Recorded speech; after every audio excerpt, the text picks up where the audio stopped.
The entire Israelite community departed from Elim and came to the wilderness of Sin, which is between Elim and Sinai, on the 15th day of the second month after they had left the land of Egypt.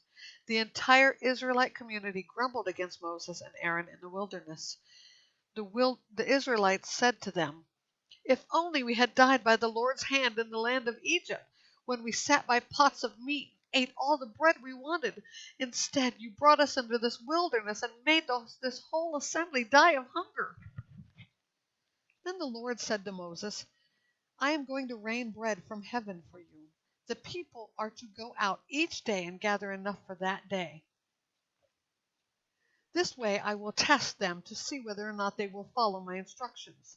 On the sixth day, when they prepare what they bring in, it will be twice as much as they gather on other days."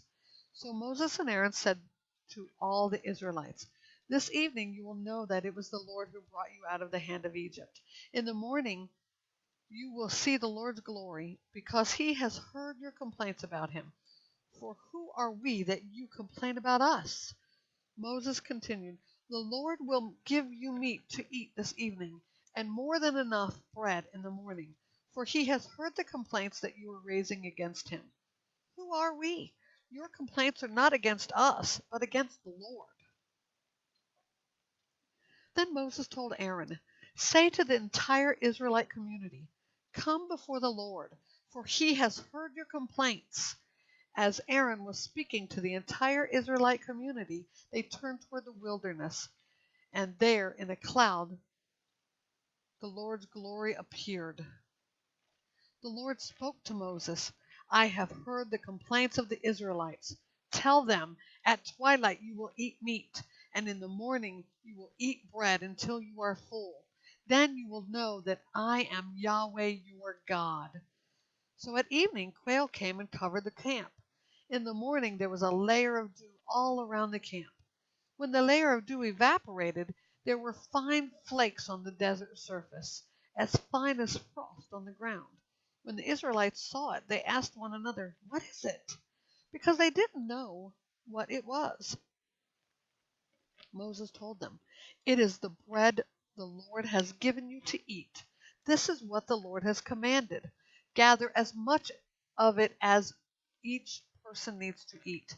You may take 2 quarts per individual, according to the number of people each of you has in his tent."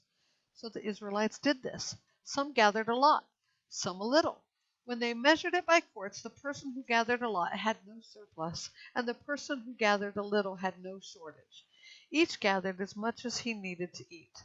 Moses said to them, "No one is to let any of it remain until morning." But they didn't listen to Moses. Some people left part of it until morning, and it bred worms and smelled. Therefore Moses was angry with them. They gathered it every morning. Each gathered as much as he needed to eat. But when the sun grew hot, it melted. On the 6th day they gathered twice as much food, 4 quarts apiece, and all the leaders of the community came and reported this to Moses. He said to them, "This is what the Lord has said. Tomorrow is a day of complete rest, a holy Sabbath to the Lord. Bake what you want to bake, and boil what you want to boil, and set aside everything left over to be kept until morning." So they set it aside until morning as Moses commanded, and it didn't smell or have any maggots in it. "Eat it today," Moses said, "because today is a Sabbath to the Lord. Today you won't find any in the field. For 6 days you may gather it, but on the 7th day, the Sabbath, there will be none." Yet on the 7th day some of the people went out to gather, but they did not find any. Then the Lord said to Moses, "How long will you refuse to keep my commands and instructions? Understand that the Lord has given you the Sabbath. Therefore on the 6th day he will give you 2 days' worth of bread. Each of you stay where you are. No one is to leave his place on the 7th day." So the people rested on the 7th day. The house of Israel named the substance manna. It resembled coriander seed, was white, and tasted like wafers made with honey. Moses said, "This is what the Lord has commanded.